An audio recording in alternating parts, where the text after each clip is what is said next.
got the ID card, please kindly enter the ballroom. And for those of you who didn't get the ID card, you may join us in the foyer area. Thank you.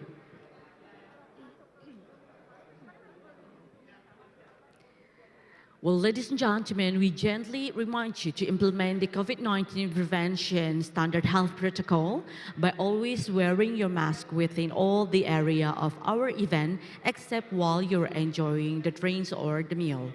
Please adjust your mobile phone or the cellular devices into the silent mode throughout the proceeding of the meeting. In case of any emergency, fire, tsunami, earthquake, do not panic and kindly gather at a dedicated assembly point of the venue. Our team will lead the way and please do follow the instruction accordingly. Once again, ladies and gentlemen, we would like to welcome all of you today for the opening ceremony. Thank you.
Kenzo, are you there?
Ladies and gentlemen, may I have your attention, please? Excellencies, distinguished delegates, ladies and gentlemen, we would like to invite all of you, for those of you who have the ID card, to please kindly enter the ballroom and please kindly be seated because we are about to start our program for this morning. Once again, please allow us to prepare ourselves as our meeting is about to start. Thank you.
Ladies and gentlemen, we would like to inform you that the Minister of Public Works and Housing of the Republic of Indonesia is on the way to the ballroom.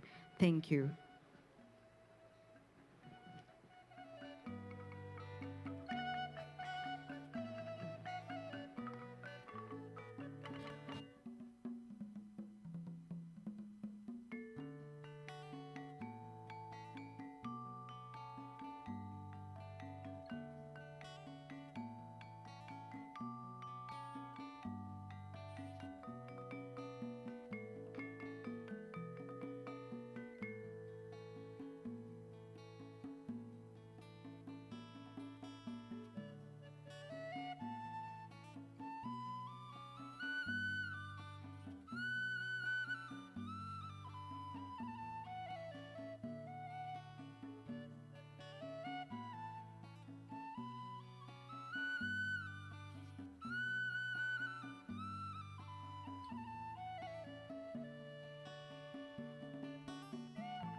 Excellencies, ministers, and distinguished delegates, please rise for the national anthem of the Republic of Indonesia.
Ladies and gentlemen, please be seated.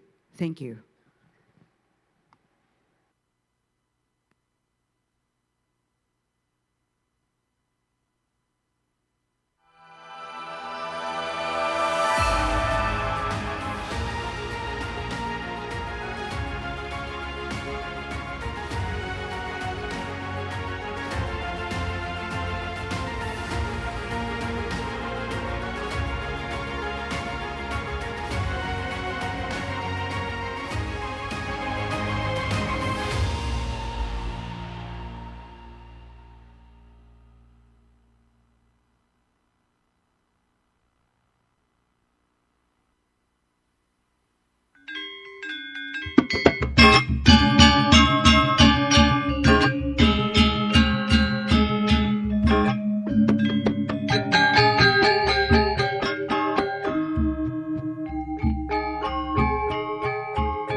Assalamualaikum warahmatullahi wabarakatuh.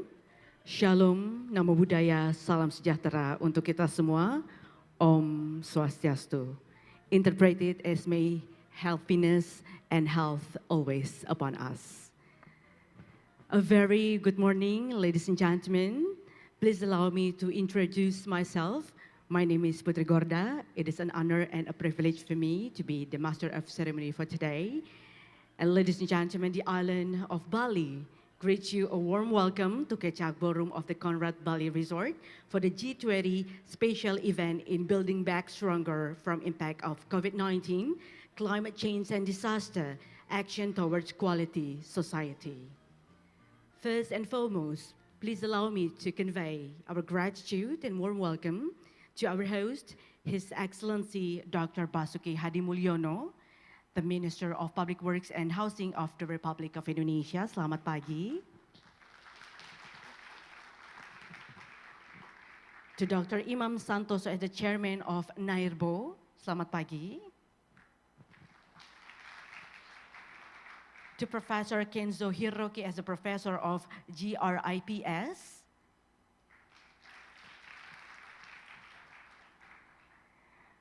His Excellency, Dr. Han Seung-soo, former Prime Minister of the Republic of Korea and the chair of the high-level experts and leader panel on water and disasters, all help.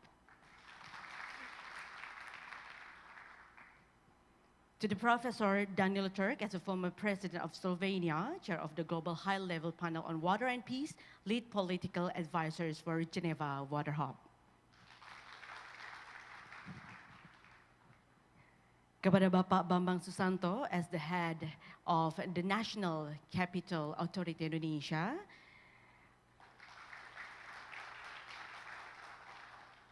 Dr. Johannes Kuhlmann, the Director of SGDs, the Office of the 76th President of the UN General Assembly,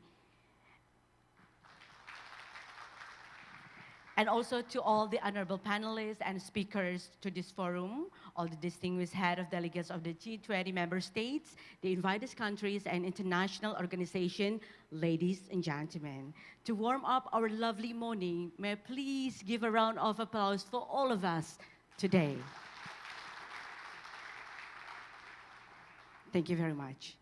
Well, ladies and gentlemen, before we continue our program for this morning, please bow our head and be silent for a moment and pray together for the grace of the God upon our health and the success of this event. Bapak dan Ibu, saya mohon izin untuk memimpin doa pada kesempatan kali ini. Mohon berkenan untuk dapat berdoa menurut agama dan kepercayaan masing-masing. Berdoa, dipersilahkan.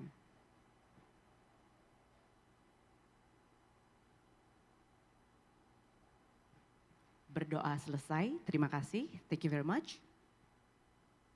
Excellencies, distinguished delegates, ladies and gentlemen, before we start our remarkable occasion, now let us hear the report from the organizing committee that will be delivered by Dr. Insinyur Aris Setiadi Murwanto MSc from the Ministry of the Public Works and Housing of the Republic of Indonesia. Ladies and gentlemen, I present to you Dr. Insinyur Aris Setiadi Murwanto MSc.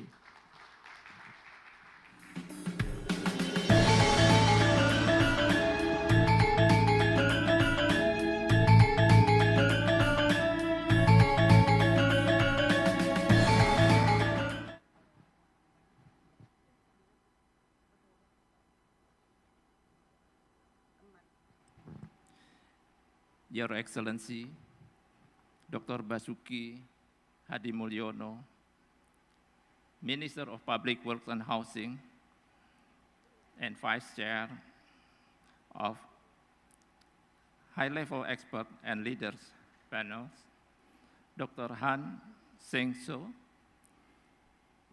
Chair of Health, Professor Danilo Turk, Chair of Global High-Level Panels on Water and Peace and former President of Slovenia. Dr. Bambang Susantono, Chairman of Nusantara National Capital Authority.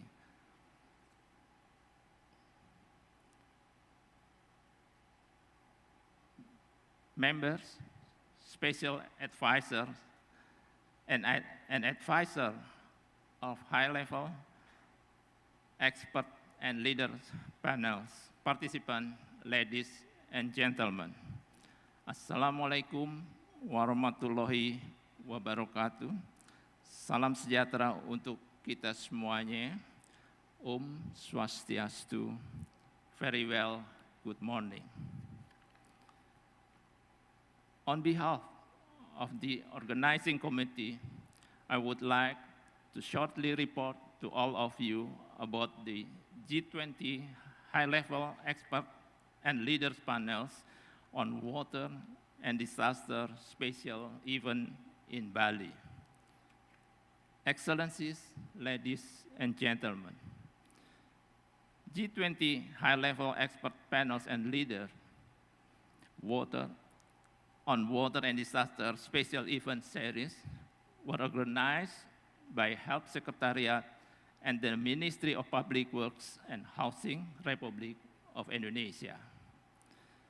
The series of health meetings is held to discuss and deliver messages to G20 leaders on how the leaders in G20 and other countries are able to effectively recover and reconstruct from pandemic, climate change, and water-related disaster, as well as building sustainable, resilience, and inclusive world. The series of health meetings started from the 9th to the 12th November 2022 with the order of events as follows. 1. Preparation for the health meeting. It was attended by the health advisories.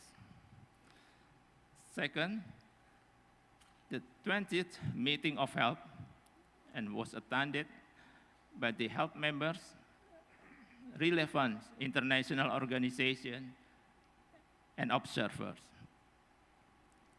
The G20 Health Special Event today is attended by various groups of speakers and observers, consisting of 175 participants, including UNCRD members and 19 reporters.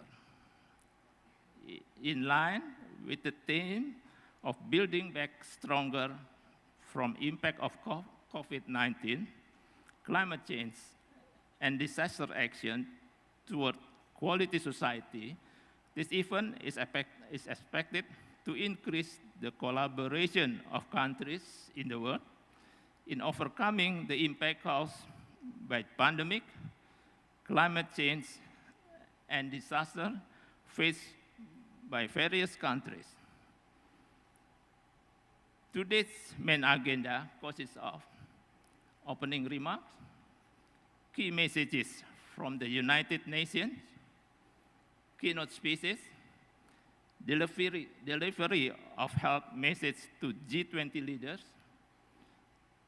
the first high-level panels discussion with the topic Building Back Stronger from Impact of COVID-19, Climate Change, and Disaster. And then the second high-level panels discussion with the topic of Nusantara, Sustainable and Resilient New Capital of Indonesia. Today, we will also hold a press conference of the G20 Hub special event by inviting 19 local media and broadcasted by UN TV. And the press release will also distribute it to the international media. On November 12th, there will be also a field trip to Nusantara, the new capital city of Indonesia, and will visit the ground zero of the new capital city, also visiting the Sepaku Semoy Dam.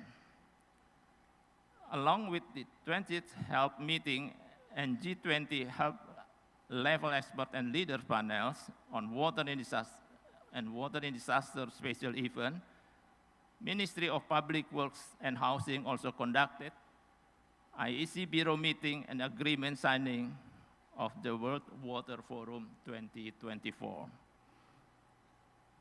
to whom who are going to do the Jum'ah praying, the committee prepared younger room to do it.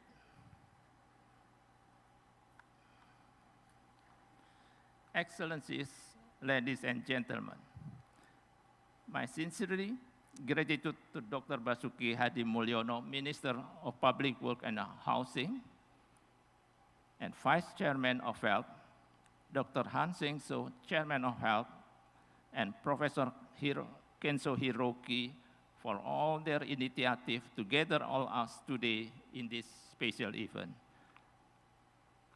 I would also like to express appreciation for the participants of all delegates. I wish you a successful discussion in addressing the issue on water and disaster. Wassalamualaikum warahmatullahi wabarakatuh.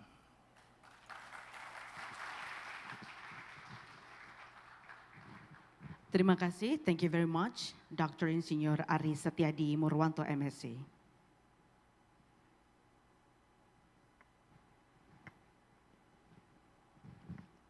Well, ladies and gentlemen, before we continue our session, please allow me to greet the Governor of Bali, Mr. Wayan Koster. Selamat datang, Om Swastiastu. Well, ladies and gentlemen, after this, we are going to continue with another opening remarks. But before that, ladies and gentlemen, today we are going to listen to health message to the G20 leaders. And this health message calls for the G20 leaders to reaffirm the urgency to reestablish a human relationship with water and take stronger actions to address increasing water-related challenges. Well, ladies and gentlemen, for today, we will have also two panel sessions. Our first session will be talking about the building back stronger from impact of COVID-19, climate change, and disaster. And after that, followed by the second session with the topic of Nusantara Sustainable and Resilient New Capital of Indonesia. And the last one, but not least for today's agenda, we will listen the closing remarks from the Minister of Public Works and Housing of the Republic of Indonesia. And also we will listen another closing remarks by the Chair of HELP 2022. So ladies and gentlemen, without further ado, after this, we are going to have the opening remarks as our opening ceremony for today. And for that, we would like to invite the former Prime Minister of the Republic of Korea and also the Chair of Health to please come up on stage, His Excellency Dr. Han Seng-so, and please kindly be seated. And also, we would like to invite the Minister of Public Works and Housing of the Republic of Indonesia, His Excellency Dr. Basuki Hadi Mulyono, to please come up on stage and please kindly be seated. Thank you very much.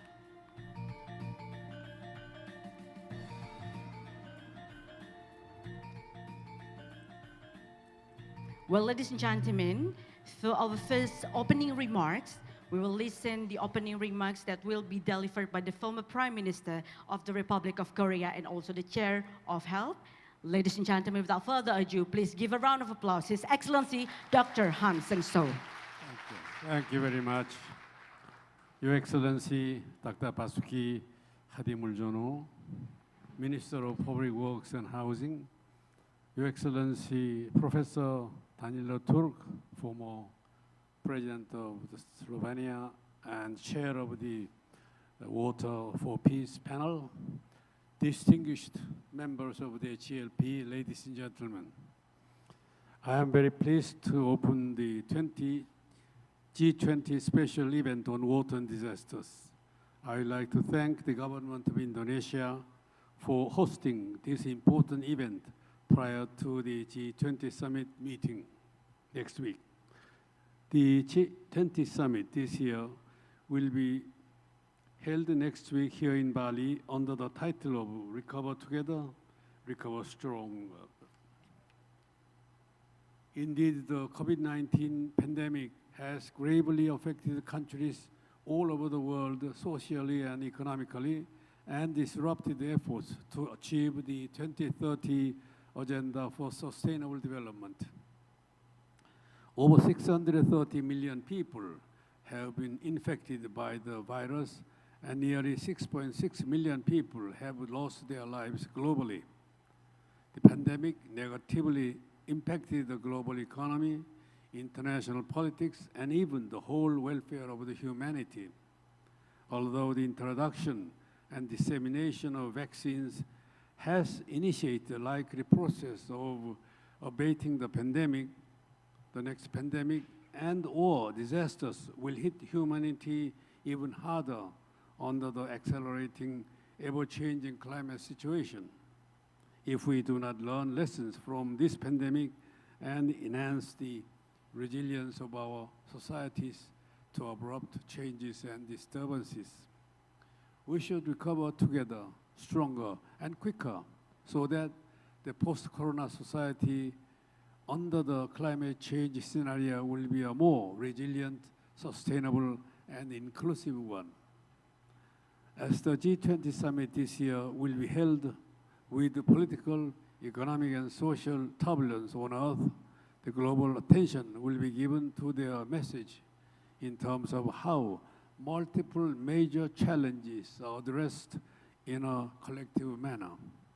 Excellencies, ladies and gentlemen, here I would like to stress that those major challenges the G20 and the world are facing, be it energy and food crisis, war and conflicts, COVID-19, recurrent disasters, and the international markets and economy, are deeply rooted in water and water-related problems.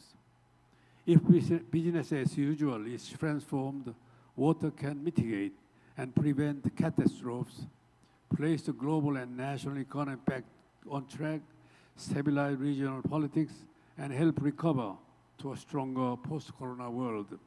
But first, we must ask, how is water related to global challenges, and what actions can be taken? Here are the answers. First, let me start from the climate change.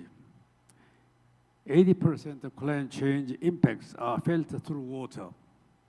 There are many ways to address climate change adaptation and mitigation simultaneously in an integrated manner rather than separately, particularly by making use of digital transformation. The G20 can position climate change adaptation policy as an engine for global growth rather than as a tool of progress. The second is the COVID-19 and recurrent disasters. Water has played a key role in combating COVID-19. All societies were reminded of how fundamentally clean water and safe sanitation are for human survival.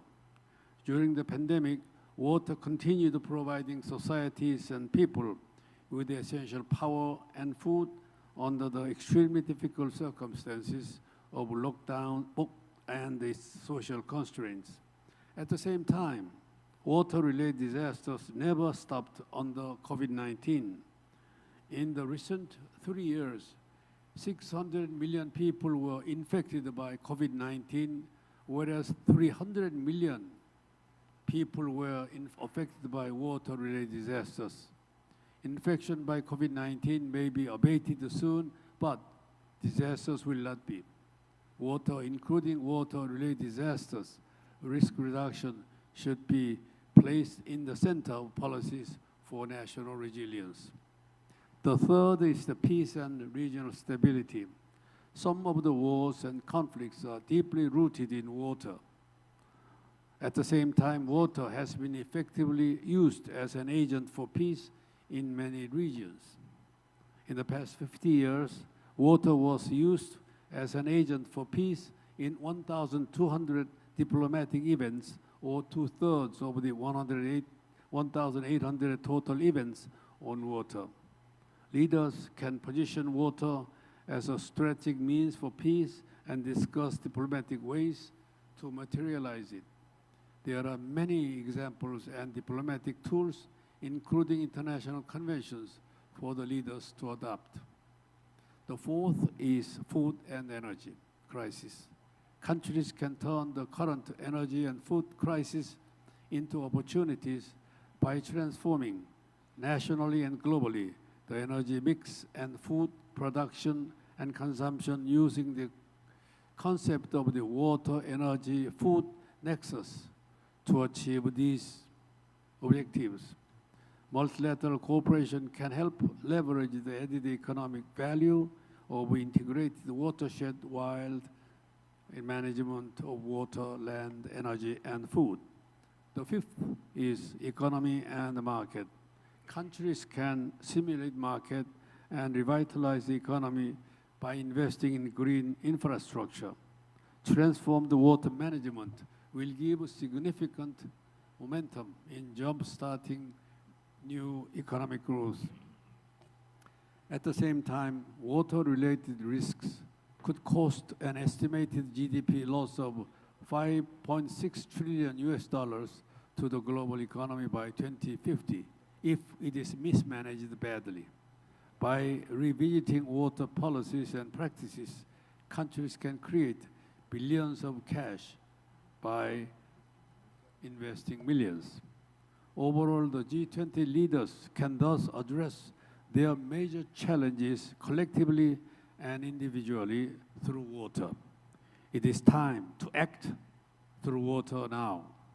Excellencies, ladies and gentlemen, as I have been deeply interested in the issue of water and disaster through the high-level expert leaders panel on water and disaster, HELP for short, which is organizing this meeting since 2007.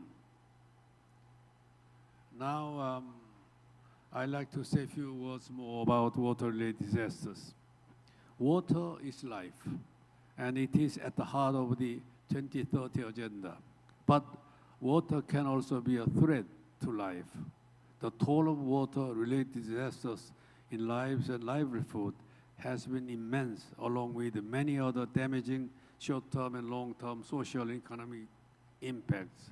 In the past 20 years, disasters directly affected 4.0 billion people, out of which 3.8 billion, or 95% were water-related disasters.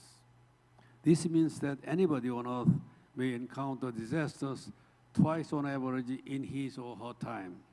They will be mostly water-related disasters, and sometimes they could be fatal.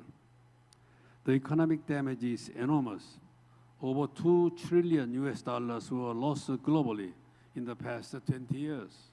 Damages attributed to water-related disasters can amount to 15 to 40% of annual GDP for certain countries. Droughts are slow onset disasters, but with much more severe impacts. They affect far larger areas and regions than most other disasters.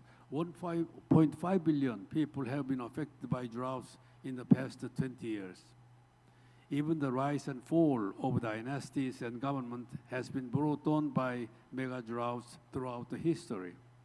Cascading effects of mega droughts can hamper the global economy through food shortages, commodity price hikes, mass exodus, and political instability.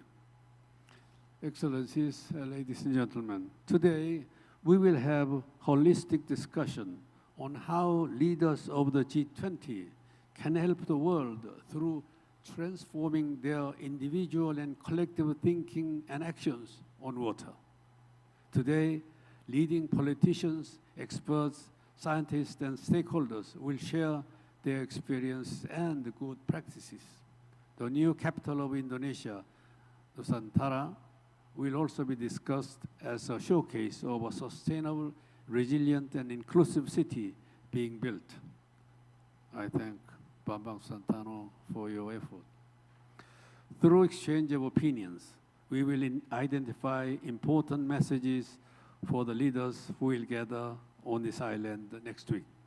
Before closing, I wish we together have lively discussions and fruitful outcome today. Thank you for your attention. Thank you.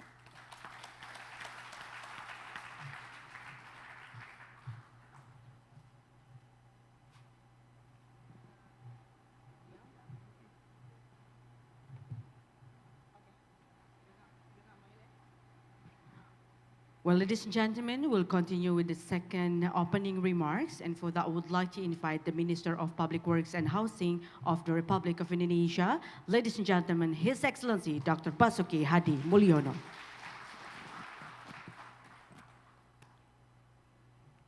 Assalamualaikum warahmatullahi wabarakatuh. Om Swastiastu. Very good morning.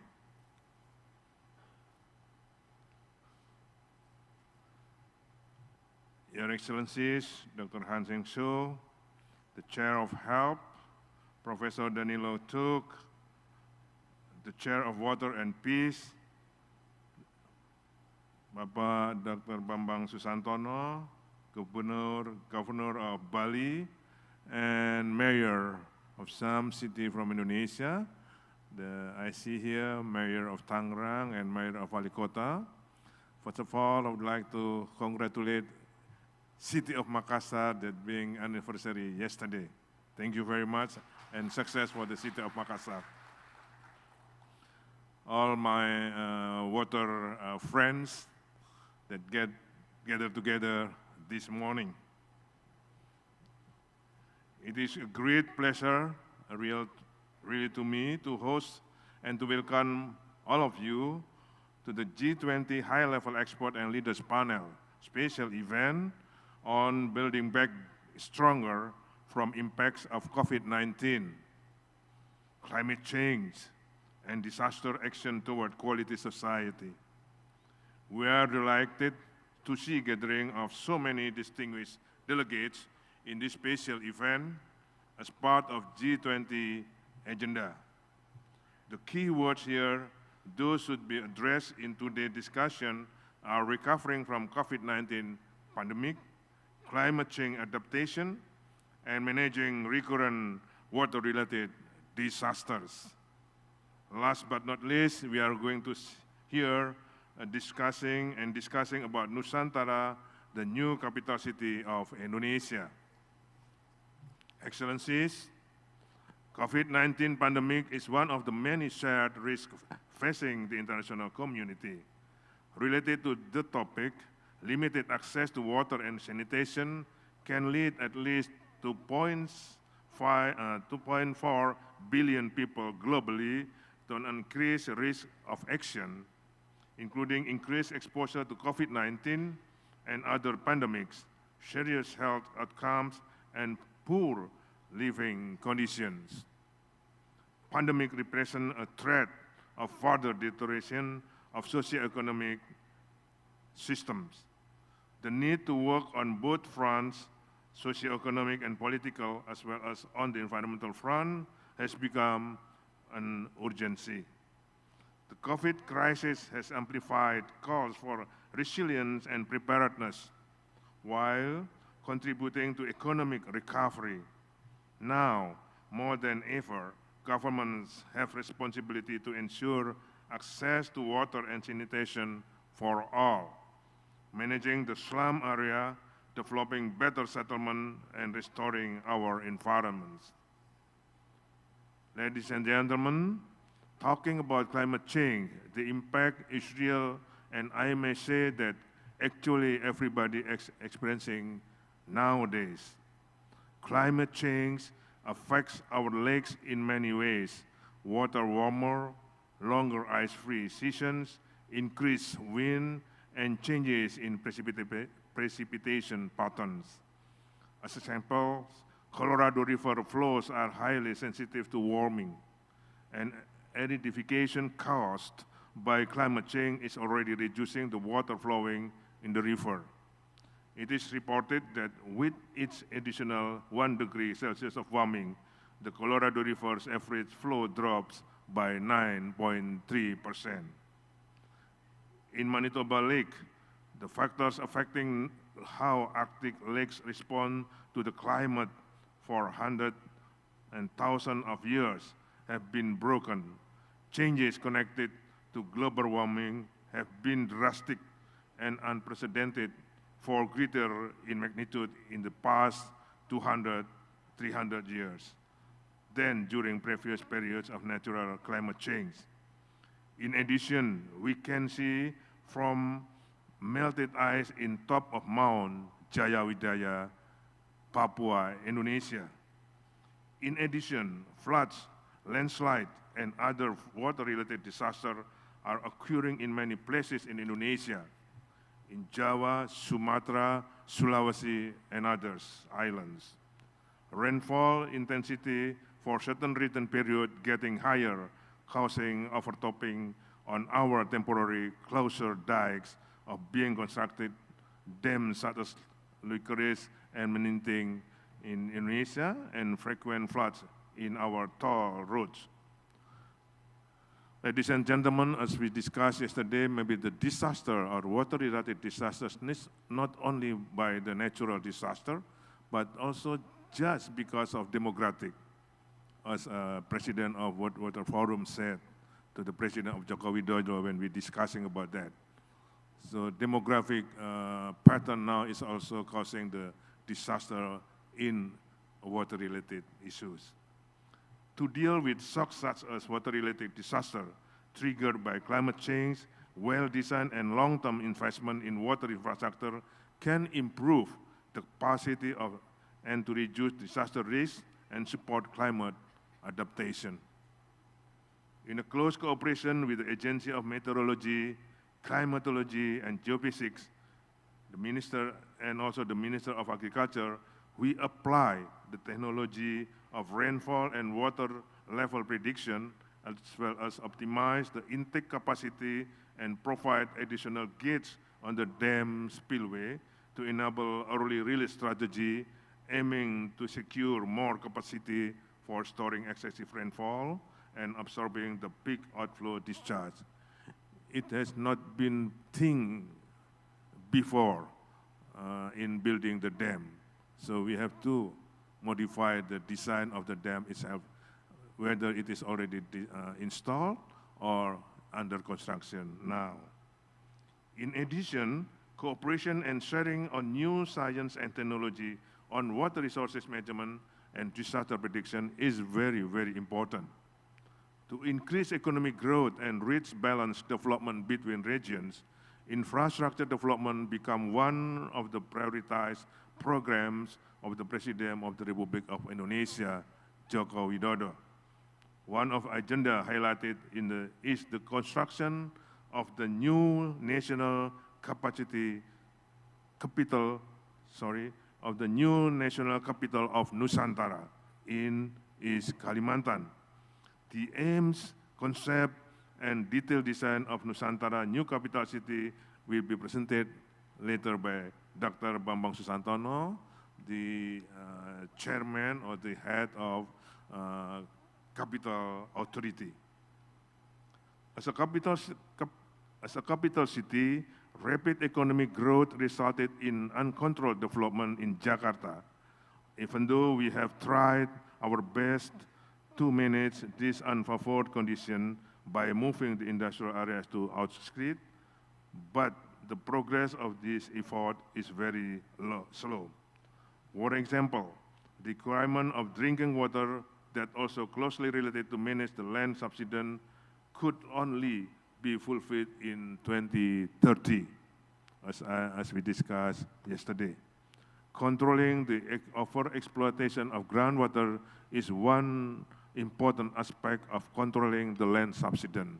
In Jakarta, what my understanding is why the Jakarta is only sinking is because of extra extraction of groundwater. Why? Because the water supply is not enough yet. So we have to fulfill the water supply, then we can stop the over exploitation of groundwater. When? 2030. Jakarta lies on a relatively flat area, and the north side is located on a very thick sediment deposit. This condition causes prone areas of floods and land subsidence with an average rate of about 10 centimeters per year, resulting in slum and vulnerable areas. On the contrary, Nusantara New Capital City is located in a highly area which are dominated by fresh clay shales and a far lower risk of earthquake. Furthermore, it lies in the middle of Kalimantan forest, At the same time, we are trying to design the Nusantara new capital city by adapting and conserving these natural advantages. Since the Nusantara capital city is located close to the equator, preparing microclimate is a vital necessity. In order to have comfortable city to live, we need green and blue spaces. Forest restoration and environmentally planned 19 small dams are now being designed and constructed.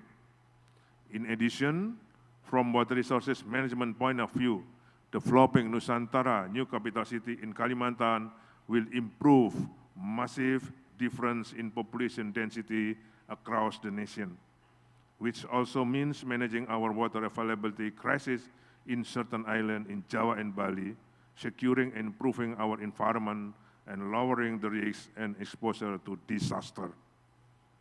Excellencies, the G20 high-level expert and leaders panel special event present an opportunity for collective policy dialogues. It will promote action to raise awareness, ensure coordination and collaboration, establish common goals and targets, and hopefully will take effective measures aimed at addressing the issues of water and disaster. To close my remarks, I will also take this opportunity to invite all of you to come to Bali for World Water Forum 2024, and I wish you a successful discussion. Thank you very much. Assalamualaikum warahmatullahi wabarakatuh. Om Santi, Santi, Santi, Om.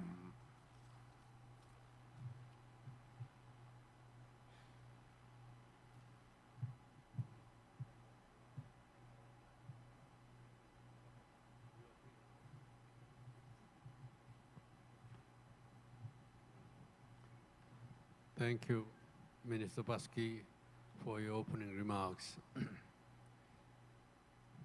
I now invite His Excellency Dr. Sabah Grossi, President of the 77th session of the United Nations General Assembly, to deliver the opening remarks.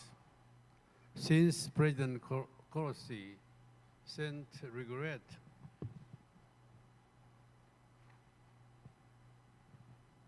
lately because of his urgent business for the United Nations, Dr. Johannes Kuhlmann, Director for SDGs, the Office of the 76th Session of the United Nations General Assembly, will speak on his behalf. Dr. Kuhlmann, please come up to the stage.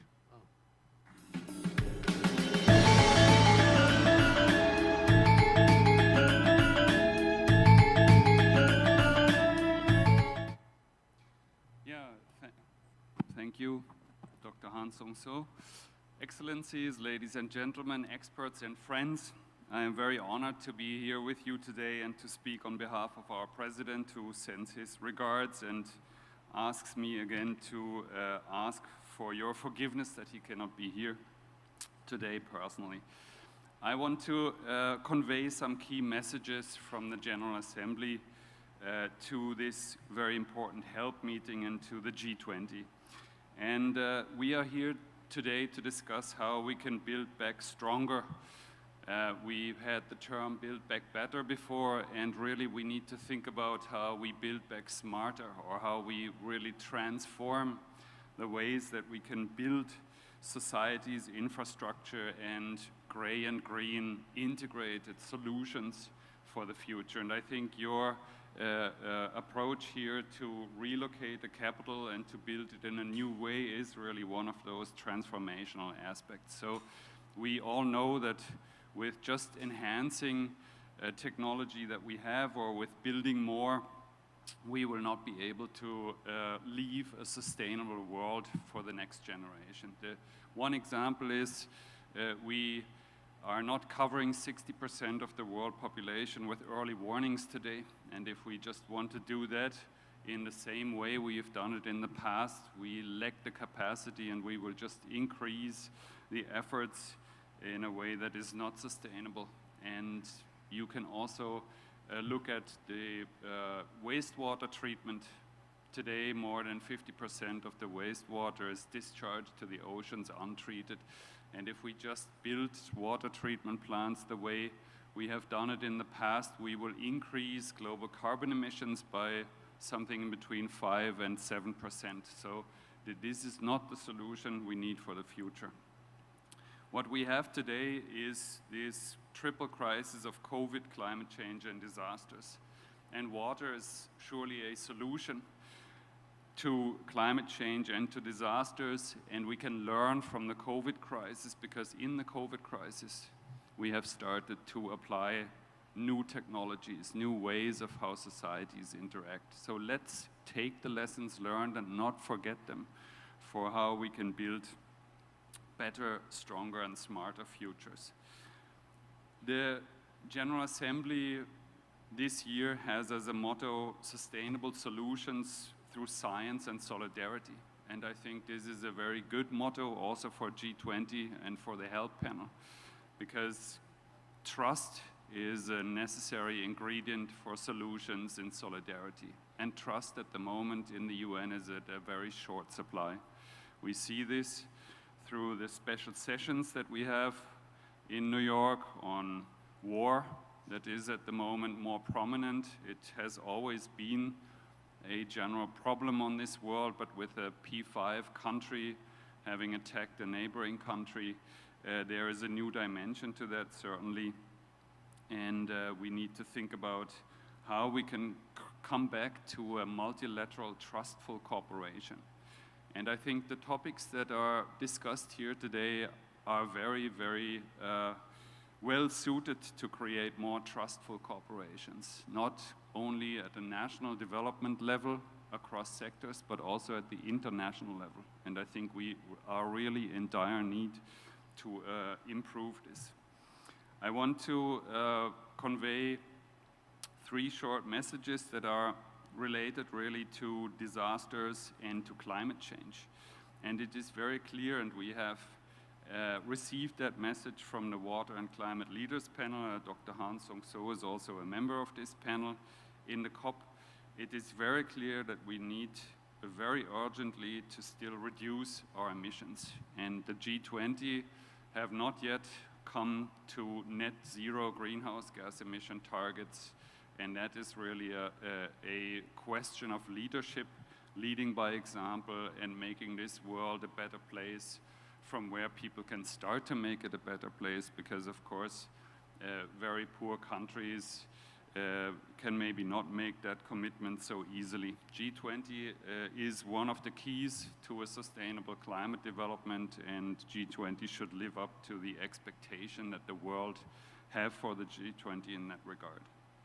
But this is not a negative fact, this is also a positive fact, because through emissions reductions, we can also link that with a reduction of climate-induced disaster risk damages. And we can enhance resilience and water security at the same time. So these 3 issues, reduction of emissions, reduction of climate-induced disaster risk, and the enhancement of resilience and security in the water and climate space, are targets that we can work on. And we have solutions at hand. We have solutions in the policy space through integrating water and climate policies. We have capacity game changers that are being proposed at the moment in New York for the water conference in 2023. We know that we have to work on science as a validation mechanism to create this trust across the sectors and across borders. And we need tools, data, and capacity to do that. We have some very promising elements at the moment. The Kumamoto initiative could be an example. There's the Alliance of Alliances that tries to bring together scientists. The Egyptian COP presidency has proposed a new initiative on how to address water scarcity. It is also, I have understood, one of the reasons why you have to move a whole capital here. So those are all good initiatives. And the water and climate leaders have proposed to work together on a global water information services system that can help us to balance really the demand and supply for water and to create those linkages between water management, land management, and the water and energy cycles that will let us create additional benefits through cross-sectoral and international cooperation, and that will also help us to create additional carbon sinks, because we will need carbon sinks on the land surface. We will overshoot the 1.5 target. That is very clear, and we know from IPCC what a 2 or above 2 degree climate change means for our societies and for our natures. So our best bet at the moment is to increase carbon sinks on the land surface. And of course, this will only work if we have the water available, because you cannot bind any carbon molecule in a desert sand. You need a functioning ecosystem to do that. And Indonesia is surely one of the countries who can spearhead and provide solutions for that. So we have a whole range of possibilities that we can use now, and the General Assembly is this year really geared towards providing these solutions through science in solidarity for sustainability. We will work now with you here in the G20, but we will of course have the Water Summit in 2023, where we will have as an outcome the Water Action Agenda. You are invited to present commitments and game changers to this Water Action Agenda, and I will stay with all of you in the GA, ready to work on what we can bring also to the Sustainable Development Summit in September 2023. So we have now a whole set of events that will give us the chance to really work on the implementation of our good ideas. I should include there, of course, the Sendai Framework midterm review that we have in May next year, which is at the moment in preparation, and the Summit of the Future that will be held in the UN in 2024. So once again, thank you for having invited us here from the General Assembly President's Office, and I am looking forward really to present those ideas and solutions that can help reducing disaster risk impact for the people now and in the future into the process in New York. Thanks very much. Thank you very much. I thank Mr. Coleman for his remarks on behalf of the President Courtesy of the President of the 77th Session of the United Nations General Assembly. Now, I have the great pleasure to invite His Excellency Professor Danilo Turk, former President of Slovenia, Chair of a Global High-Level Panel on Water and Peace, lead political advisor for Geneva Water Hub, to deliver the keynote speech. Professor Turk, the floor is yours.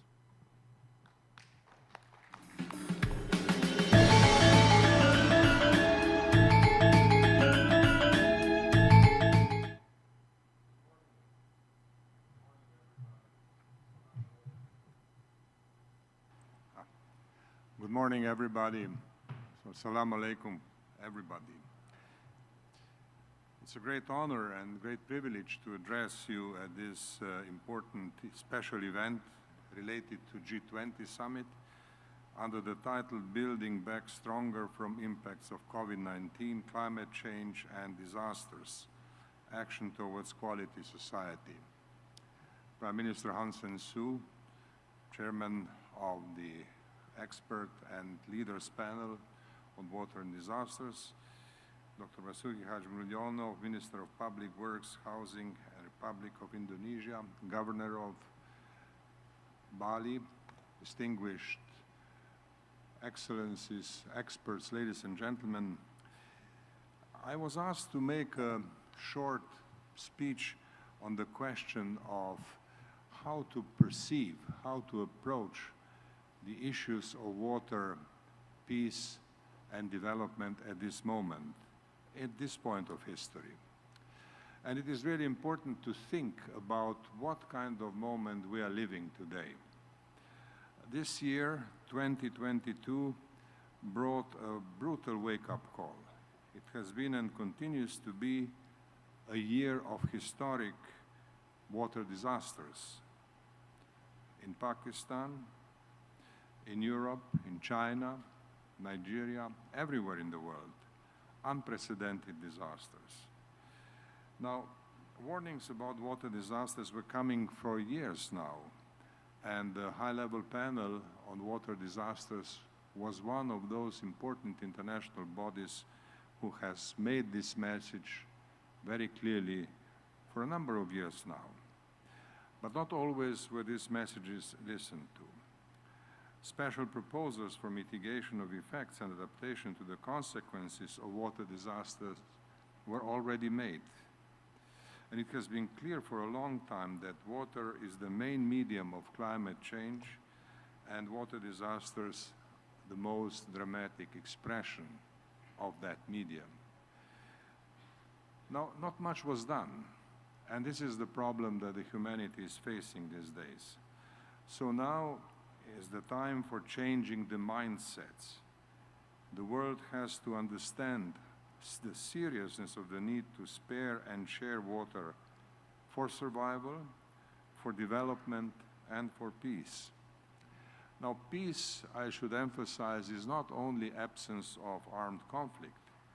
It is a set of conditions under which people can enjoy sustainable development, can thrive, and innovate. This was the message that the Global High-Level Panel on Water and Peace, which I had the honor to chair some years ago, has made and has repeated ever since. And today, we see that the understanding of the importance of such messages and this fundamental realization of critical importance of water is slowly sinking in. In a few days from now, the most powerful leaders of the world will meet in Bali, leaders of the group of G20 and many other countries. And this is an excellent moment for them to reflect upon the importance of water and think about building back better. But building back means building differently. There is a need to develop better understanding and better concepts, both of water management at the national, regional, and global level, and on international cooperation. Prevention of water disasters and effective action, both national and international, are essential elements of adaptation to the effects of global warming. And it is impossible to talk about adaptation to global warming without having this as an important priority. And we have to admit, the efforts, the international action for adaptation have clearly been inadequate so far. So adaptation has to be given higher level of priority, and water-related priorities in that context have to be seen as central. This is something that requires a change of mindset. And change of mindset doesn't come automatically. It comes as a result of human experience and determined political endeavor. And what better opportunity for that to happen than the meeting of the most powerful leaders of the world, who will have the opportunity to meet for the first time after 3 years in person. They have been, like everybody else, reduced to online communication. And that is clearly not enough for serious political discussion, in-depth discussion, and changing of mindset. So the opportunity which the G20 summit next week will provide is unique and has to be taken advantage of. And then, what should be the purpose? The purpose should be to establish the beginnings of an entirely new level of international cooperation. The magnitude of problems that the world is changing, and most of them have been already explained by the President of the General Assembly, and Mr. Johannes Kuhlmann, who spoke on behalf of the President of the General Assembly. The magnitude of those problems requires a new level of international cooperation. And therefore, the question is, how does one get to the point of this new level of political cooperation? Clearly, what is needed is a stronger political will. And again, political will does not come automatically. It requires a great deal of discussion, a great deal of effort. We have to look at the current COP27 meeting in Sharm el-Sheikh with a critical eye. The expectations are not very high. The expectations should be higher. And the effects, the results of COP27 will have to be reviewed critically. But G20 summit will meet before the ending of the COP27.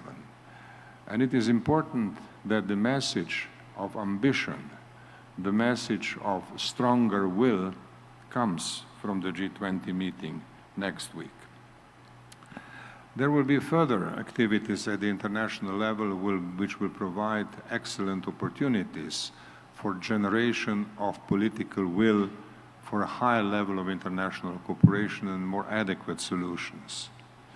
And we have heard from the representative of the General Assembly a few minutes ago references to another entire range of important international meetings, starting with the midterm review conference on water action decade, which will meet in New York in March 2023.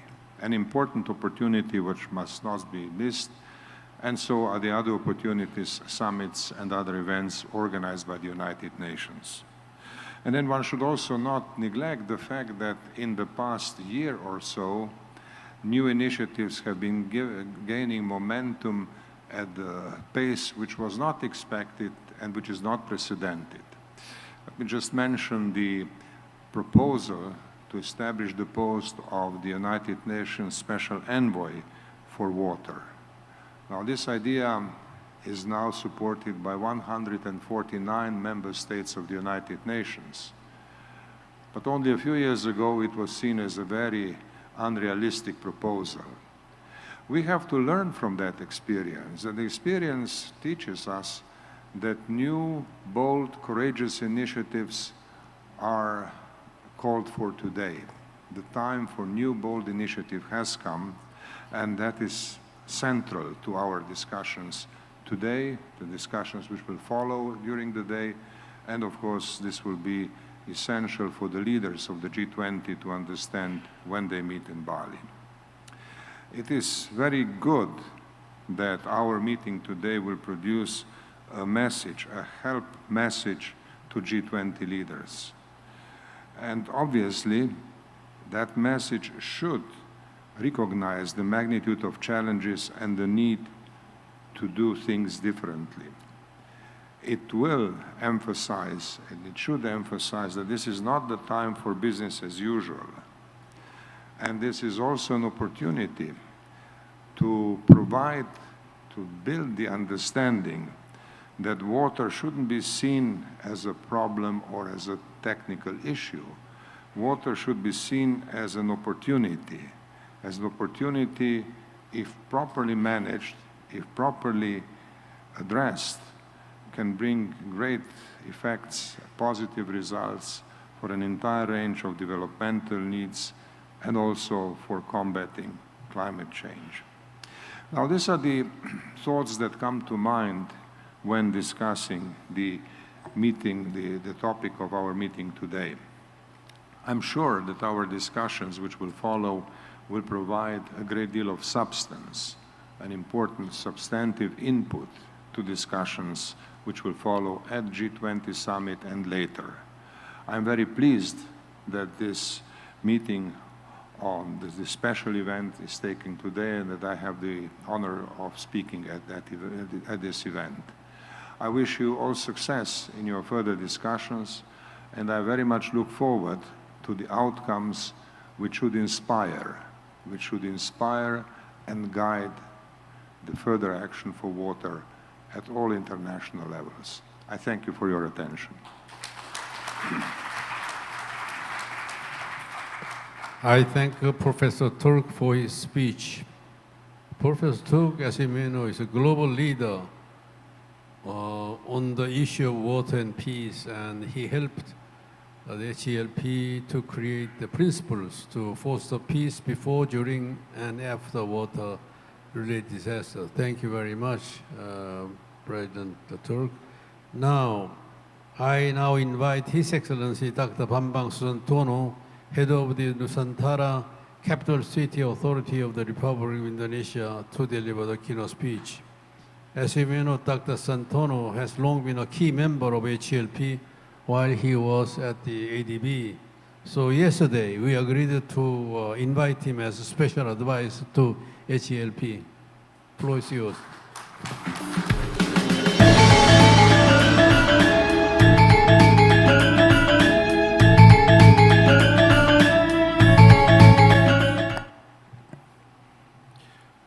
Bismillahirrahmanirrahim.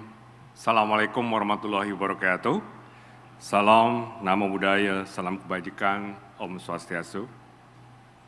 Honorable Chair of HELP, Dr. Han Seng So, Honorable Vice Chair of HELP, and also Minister of Public Works, Dr. Basuki Hadi Mulyono, distinguished guests, ladies and gentlemen, a very good day in Bali. And it is with a great pleasure for me to join all of you in this prestigious event. And in this opportunity, allow me to provide you with an overview of the Indonesia's future national capital Nusantara and also its development progress, including on how we will ensure water security and water sustainability in the new capital city. Ladies and gentlemen, the decisions to move our capital is a significant effort to create inclusive and equal economic growth in Indonesia by shifting the country's center of gravity for economic activity. This is critical because cities and their infrastructure are one of the key drivers of a country's economic growth. New city development can act as an important backbone of the local, regional, and national economies as it provides social and economic benefits to society. I'd also like to note that the move will ease the heavy structural burden carried by the current capital, Jakarta. The capital relocation will therefore lift some of these burdens and provide an opportunity for Jakarta to strengthen its role as a financial center. The total area of Nusantara includes land area of around 256,000 hectares. This is 3.5 times larger than Singapore. And out of this, only about 56,000 hectares will be developed as a built-up environment. This includes an area of around 6,600 hectares that is designated as the core government area. While the full development of Nusantara will take well over 2 decades, by 2024, we will build a fully functional ecosystem within an area of around 921 hectares, which is almost 3 times larger than Nusa Dua, this area, the area that we are here today. This ecosystem will include President Palace and government offices, as well as essential services such as schools, hospitals, markets, department stores, and also entertainment facilities. The ecosystem will allow the first resident of the city to work, to live, and to learn comfortably. It will be subsequently serve as the model for Nusantara's further development beyond 2024. The development of Nusantara will be held in several stages. We are currently in the first phase, which is the phase for establishing the key infrastructure and facilities in the government's core area. Included in this phase is the constructions of presidential palace, government offices, and housing for civil servants and military personnel. By mid-2024, the country's leaders, supported by civil servants, police, and armed force, will move to the new locations. The second phase, starting from 2025 to 2029, will strengthen the Nusantara's core area by developing public transportation and expanding housing, offices, and commercial zones. The subsequent 3 phases, from 2029 to 2045 will include a much broader and massive development of education, health, and also high-tech industry. This includes the implementations of the so-called three-city ecosystem with neighboring cities of Balikpapan and Samarinda to harness existing regional economies and also expand emerging opportunities by 2045. We aim that Nusantara to be one of the most sustainable cities, not only in Indonesia, but also in the world. As a livable city, we envision that Nusantara needs to be built with the following things in mind. First, the new capital should carry 5 elements of a modern city of the future, namely green, smart, inclusive, resilient, and sustainable. These 5 elements will allow Nusantara to be nature-friendly, people-oriented, and offer excellent access and quality urban services. We designed Nusantara to be a sustainable forest city. Only about 25% of all Nusantara will be a built-up environment. The remaining 75% will be retained as a green area, including a 65% as a tropical forest that will act as a carbon sink. The creation of the tropical forest is done through the reforestation process to preserve the ecology. The forest area will also increase water absorption, reduce the risk of flooding, and acts as a carbon sink. This, combined with the highly controlled built-up areas, will allow the authority to minimize the emissions of carbon dioxide in the city. With all these features, Nusantara aims to be a carbon-neutral city by 2045. In this regard, I'm happy also to inform with you that earlier this week at an event in COP27 in Egypt, Sharm el-Sheikh, the Nusantara National Capital Authority and the Asian Development Bank launched a scoping study which maps Nusantara's pathway to net zero. The study affirms that Nusantara development as a sustainable forest city will foster more ambitious rehabilitation efforts in this area. Furthermore, our current plan will contribute to Indonesia's nationally determined contributions, or NDC, and in line with the Paris Agreement. I'm pleased to inform you that the study is the first comprehensive assessment of locally determined contributions, or LDC, at the city level in Indonesia. Consistent with being a sustainable city, Nusantara is also designed as a smart city. Nusantara will be supported by advanced technology in areas including in water resource management and also waste disposal. The integrations of the digital system into the city's daily operation will provide data, and with the artificial intelligence of AI, will allow decision makers to allocate resources more efficiently and provide better urban services. Ladies and gentlemen, allow me to sidetrack a little bit by sharing an interesting story about water in Indonesia. Throughout history, water has been the pillar of our civilization. The site of the current capital, Jakarta, started to thrive when its leader ensured its water security. Over 1,500 years ago, King Purnawarman of Tarumanegara decided to build a canal to change the course of a river and drain a coastal area for agriculture and settlement purpose. The decision subsequently brought Tarumanegara Kingdom to peak of its prosperity. This is the power of water. The reason I share this story is to highlight the fact that in Nusantara, we also see water as one of the most important aspects of the city's prosperity. Thus, we work right away since the beginning to ensure water security in the future capital. Among other things, the government is building a dam in the area of Sepaku Semoy, and it is also almost completed right now. The dam has a capacity of 10 million cubic meter and will supply raw water to Nusantara and the nearby city of Balikpapan. It is also expected to reduce the probability of flooding incidents by around 53%. On this note, I would like to take this opportunity to thank Minister of Public Works and Housing, Pak Basuki, and his team for developing the dam and also the water intake that will fulfill the needs of residents of Nusantara until 2030. Distinguished guests, ladies and gentlemen, to conclude, let me note that Nusantara is not your usual city building project.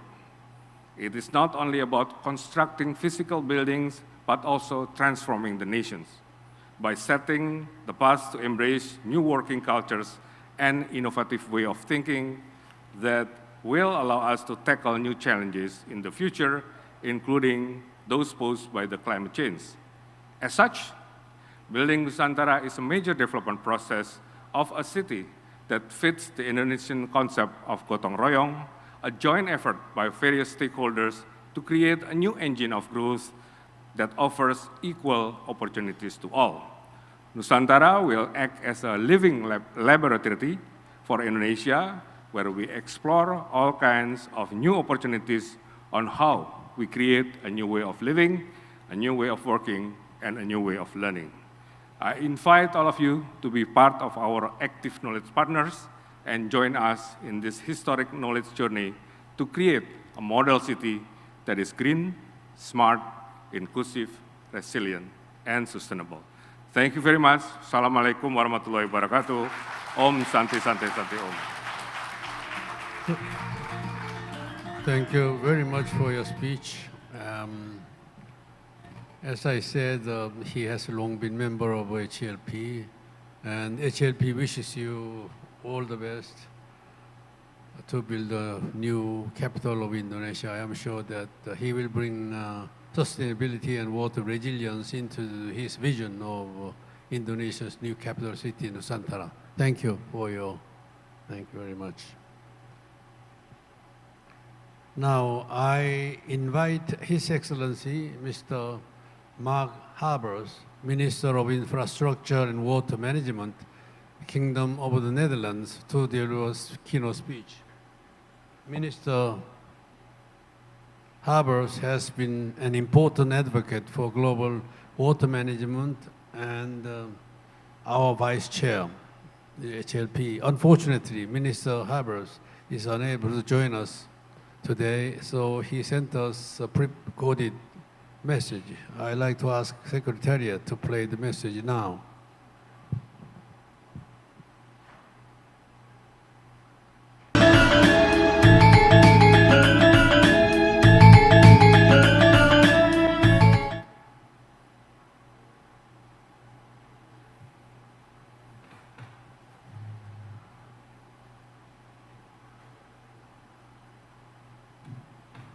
Chair, Your Excellency, dear colleagues, water action is the best answer to climate change.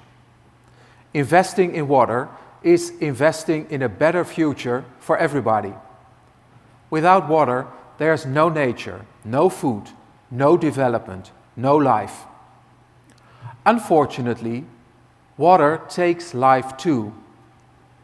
I'm thinking of all the people in Nigeria and Pakistan who have been killed this year by the devastating floodings. While at the same time, drought is harassing large parts of the world. No issue is more urgent than water. This 20th HELP meeting on Bali is an opportunity to not only talk about water action, but also to take action. I would like to thank Dr. Han, Dr. Basuki, and all of you for organizing and joining this event. Water is the #1 global risk. 9 out of 10 natural disasters are water-related. By 2050, drought and other forms of water stress will affect more than half the world's population. Many countries already face the reality of having too much, too little, or too polluted water. The COVID pandemic has shown us that the lack of access to clean water costs lives. That is unacceptable. Water is also an opportunity to make the world safer, healthier, and more prosperous. Water plays a crucial role in almost all the Sustainable Development Goals. Water could also be a deal breaker for achieving the 2030 Agenda and other global agendas.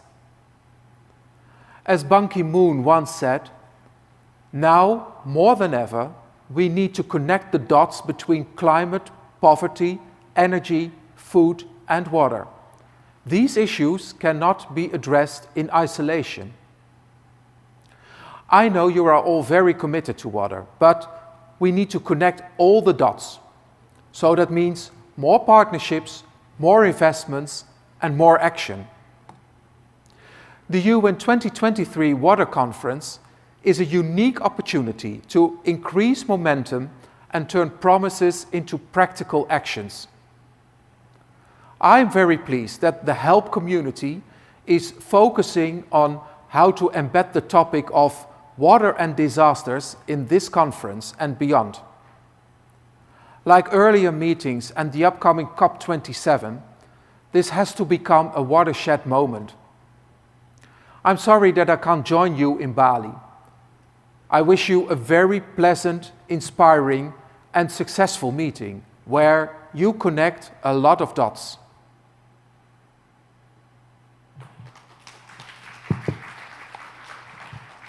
I thank Minister Harbers for his speech.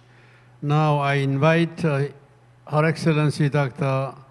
Armida Salcia Alice Jambani, Under-Secretary General of the United Nations and the Executive Secretary of the Economic and Social Commission for Asian Pacific, to deliver the keynote speech.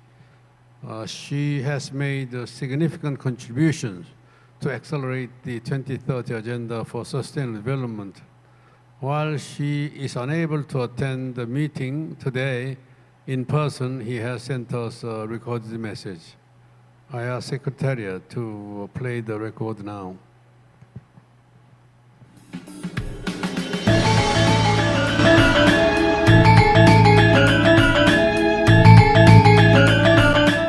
Excellency Dr. Han Seung-soo, Health Chair and former Prime Minister of the Republic of Korea, Excellency Dr. Basuki Hadimulyono, Minister of Public Works and Housing of Indonesia, Excellencies, distinguished participants, ladies and gentlemen, it is my pleasure to address you at this special event of the G20 on building back stronger from impacts of COVID-19, climate change, and disasters. Amidst the still ongoing COVID-19 pandemic, climate-related disasters continue to unfold unabated. The recent floods in Pakistan, ensuing from a monster monsoon, demonstrate that climate-related disasters are increasing in intensity and affecting the most vulnerable of our populations more and more. Building resilience to climate-related disasters is critical to safeguarding people's lives, their livelihoods, and quality of life, as well as economic growth. Excellencies, ladies and gentlemen, ESCAP's Asia-Pacific Disaster Report assesses the human and economic costs of converging natural and biological hazards that are occurring along with climate change. Let me share 3 key messages from the report to further our discussions on building disaster and climate resilience. First, the COVID-19 pandemic shows that countries across the region and the globe are ill-prepared to deal with multiple overlapping and cascading crises. Second, the report estimates that if we do nothing, then under the worst-case climate change scenario, annual economic losses could rise to $1.3 trillion or 4.2% of the region's GDP. Third, the report notes that annual adaptation costs under the same worst-case climate scenario could amount to $270 billion, or equivalent to 0.85% of regional GDP, which is only 1/5 of the estimated annual economic losses of 4.2% of regional GDP. Excellencies, it is critical for countries to prioritize and invest now in building resilience. At ESCAP, we have long advocated for shifting disaster risk reduction from a single hazard, single sector perspective to a multi-hazard, multi-sectoral, and systemic perspective. Towards this end, let me offer some key solutions. First, in what sectors will investment in resilience building yield the highest returns? We propose 5 areas, namely early warning systems, new infrastructure, dry land crop production, including water resource management, and increased protection of mangroves. Second, these investments must be strategically adapted to local contexts. Our sub-regional report presents customized recommendations for adaptation solutions. Third, technology and technology-driven platforms will be the way forward for effective and evidence-based decision-making. These include using the next generation of GIS-based analytics, remote sensing, and satellite imagery from regional spacefaring countries and global organizations to ensure that investment and decision-making are risk-informed. To support countries in using these technologies effectively, in 2021, we launched the Asia-Pacific Risk and Resilience Portal with the goal of creating a platform that is user-friendly for policymakers to access a vast array of scientific information on various climate and hazard risks. Furthermore, following the recently concluded Fourth Space Ministerial Conference hosted by the Government of Indonesia, we are conducting a follow-up study on the operational modalities of operationalizing Indonesia's proposal of setting up a virtual constellation of satellites for the continuous sharing of imagery for pre-disaster risk reduction and better disaster preparedness and response. Excellencies, this special event will be key to delivering policy urgency to the G20 leaders and advocating for the prioritization of investment in climate adaptation and disaster risk reduction as a critical component to realizing a more resilient and sustainable post-COVID-19 world. I look forward to further strengthening our collaboration as we build climate resilience to ensure that no one is left behind. I wish you a very successful event. Thank you very much. Thank you very much for your speech, Dr. Alice Bana. Thank you. Now, I would like to present HELP message to G20 leaders coming from a group of experts and leaders in water and disaster. This HELP message calls for G20 leaders to reaffirm the urgency to reestablish human relationship with water and take stronger action to address increasing water-related challenges. I will now read out the message and then hand it over to Minister Basuki so that he can deliver that to the meetings.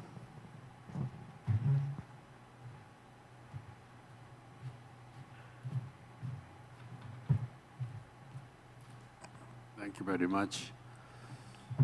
HELP message to G20 leaders. Major challenges G20 and the world are facing, be it energy and food crisis, wars and conflicts, COVID-19, recurrent disasters, and intractable markets and the economy, are deeply rooted in water and water-related problems. If business as usual is transformed, water can mitigate and prevent catastrophes, place global and national economy back on track, stabilize the regional politics, and help build back stronger and post-corona world.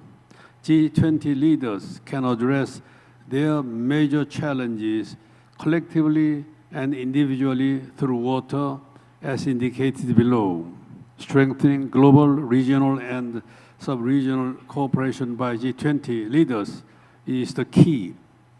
I read the five. Energy and food crisis.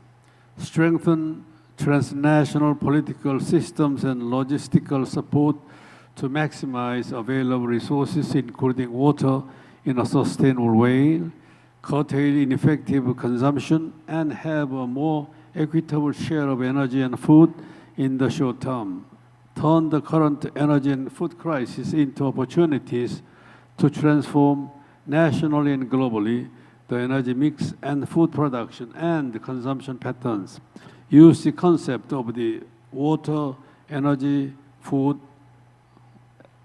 access to achieve these. 2, peace.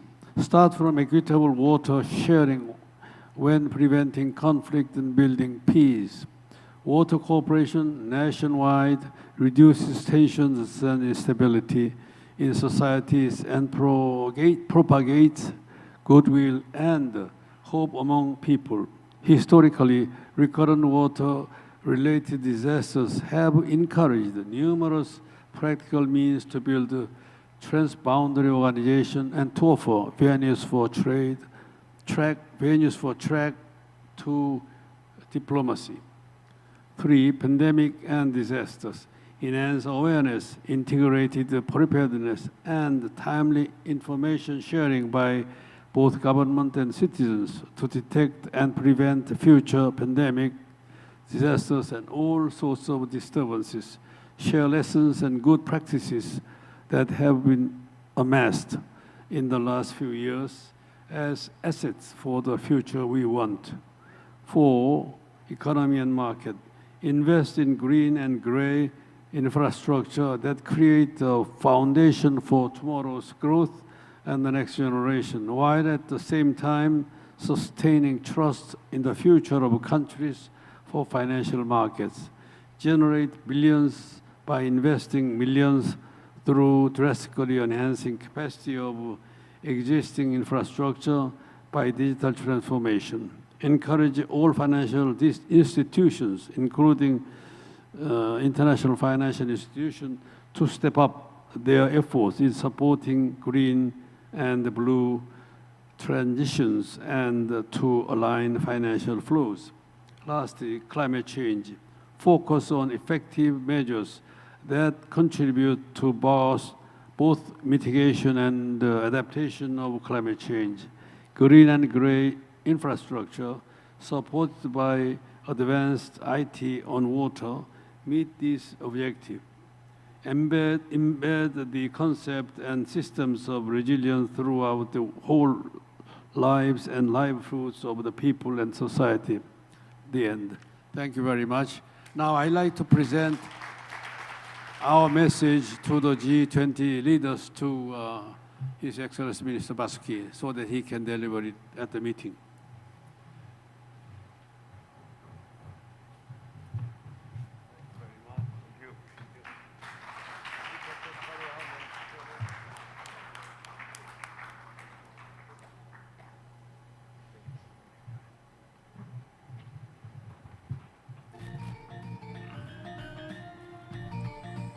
Dr. Han and member of the HELP, ladies and gentlemen, excellencies, I received this message from the HELP that can be conveyed to the President of the Government of Indonesia and also to the President, and I'll try whenever this message can be inserted. Bapak sekalian, kita melihat ini saya kira ada 5 challenges kita dan semuanya rooted ke dalam water and related disaster of water.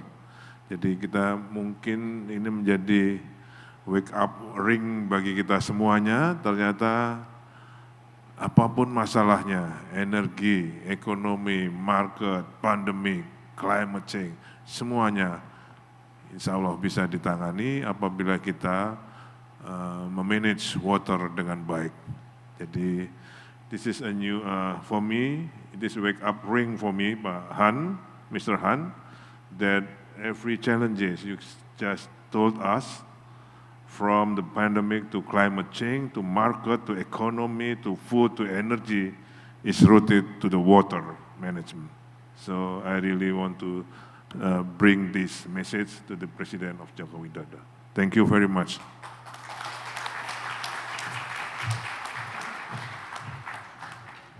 Thank you, Mr. Minister, for your remarks. I hereby announce the morning session of HLP G20 special event is successfully concluded. I'd like to convey our deep appreciation and thanks once again to Minister Basuki, Professor Turk, Dr. Santono, and Mr. Coleman for their attendance and speech. We are going to meet at 13:30, 1:30 p.m. for our afternoon session. I hope you have a successful and active participation in the afternoon session. Thank you once again for your participation in the morning. Thank you. Thank you very much. His Excellency Dr. Han Seung-soo, please remain on stage for the photo session. So ladies and gentlemen, after this we are going to have the photo session, and for that I would like to invite one more time to please come up on stage His Excellency Dr. Basuki Hadi Mulyono, the Minister of Public Works and Housing of the Republic of Indonesia. And also we would like to invite Dr. Imam Santoso, the Chairman of NAIRBO, Professor Kenzo Hiroki as the Professor of GRIPS. And also we would like to invite the Governor of Bali, Bapak Wayan Koster, the former President of Slovenia, Chair of Global High-Level Panel on Water and Peace, Lead Political Advisor for Geneva Water Hub, Professor Danilo Turk, the Head of Meteorological, Climatological and Geophysical Agency, Professor Insinyur Dwi Korita Karanwati, MSc, PhD. Please come up on stage. And also Dr. Bambang Susanto, the Head of the National Capital Authority Indonesia, the Mayor of Tangerang and also the Mayor of Makassar. Please come up on stage for the photo session. The Director of SGDs, the Office of the 76th President of the UN General Assembly, Dr. Johannes Kuhlmann. Please kindly be upstanding on the stage. Mohon berkenan untuk tidak menggunakan masker. If you are feeling comfortable, please kindly open your mask for the photo session only. Thank you very much. Ladies and gentlemen, the official camera will be in the center on my count. 1, 2, 3. One more time. 1, 2, 3. Sudah? With another pose? Okay. Dengan pose lain, Bapak?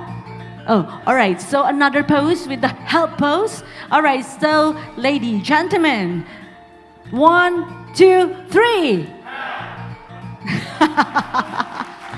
Amazing. Thank you very much. Terima kasih banyak.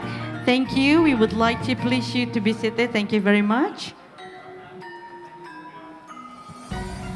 And once again, we would like to extend our gratitude and warm welcome. Thank you very much to all the VIPs and also to Excellencies, distinguished delegates, ladies and gentlemen. Thank you very much, and we would like to please be seated. You may return to your seat on the sofa. Well, ladies and gentlemen, after this, we will have a break for the lunch and also for the Friday prayer until 1:30 p.m. Bali time. And the Friday prayer located at Jange Room. The wudu is also located within the same area. And the lunch will be provided at the Suku restaurant.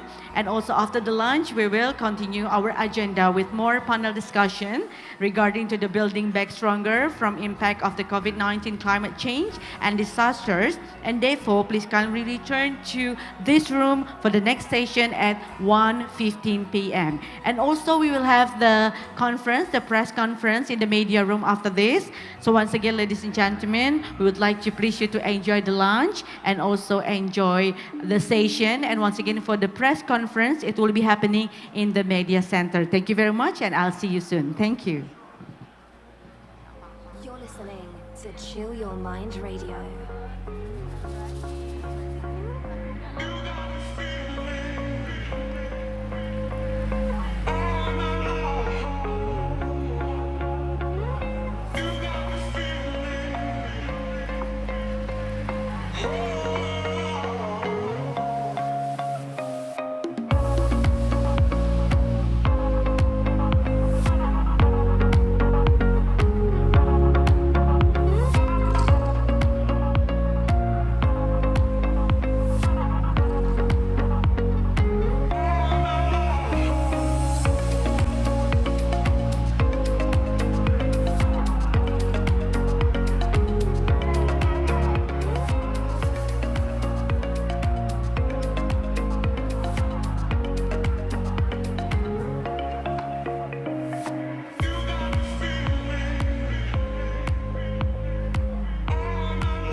listening to Chill Your Mind Radio.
These days I just wanna leave my worries behind. These days I just wanna go wherever you like. So pick me up and I'ma join you on the ride. These days I just wanna leave my worries behind. Pack your bags, don't forget your car key. Just know the way you don't need to know me. Raise my hand singing young while